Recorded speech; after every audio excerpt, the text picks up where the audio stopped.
screen હા હું explain કરું છું તો જસ્ટ કન્ફર્મ કર પહેલાં અહીંયા એથમોઇડલ પ્લેટમાં જશે ઓલ્ફેક્ટરી નર્વ પછી ધીસ ઇઝ ઓપ્ટિક નર્વ્સ જે અહીંયા ઓપ્ટિક કેનાલમાં જશે એના પછી સાથે આ ઇન્ટરનલ કેરોટિડ આર્ટરી છે પછી ઓક્યુલોમોટર નર્વ જે સુપિરિયર ઓર્બાઇટલ ફિશરમાં જશે પછી ક્લાઇવસ ઓફ સ્ફિનોઇડમાં આ છે એબ્ડ્યુસન્સ સિક્સ ક્રેનિયલ અમે જોઈ છે હે બુકમાં આપેલું નથી અચ્છા because abducens are now clear દેખાય છે because in book it's given branch of abducens is given in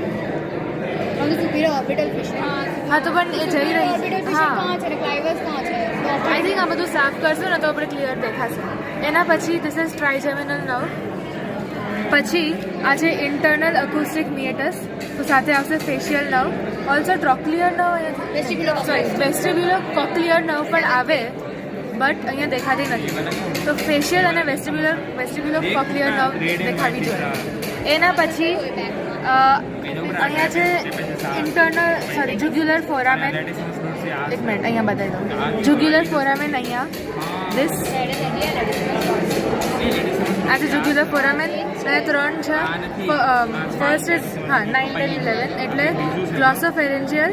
Vegas અને both roots of accessory nerve sorry થોડું ગ્લોસોફેરેન્જિયલ વેગસ અને spinal accessory sorry both roots of accessory nerve એના પછી હાઇપોગ્લોસલ canal ક્યાં ગયું એકદમ અંદર ને હા આ રહ્યું તો એ હાઇપોગ્લોસલ નર્વ અને પછી આ છે ફોરામેન મેગ્નમ આ છે બ્રેન સ્ટેમ આ છે બેઝિલર આર્ટરી અને આ છે વર્ટેબ્રલ આર્ટરી જે બંને મર્જ થઈને એક બેઝિલર આર્ટરી બનાવે છે પછી ઇન્ટરનલ કેરોટિડ બી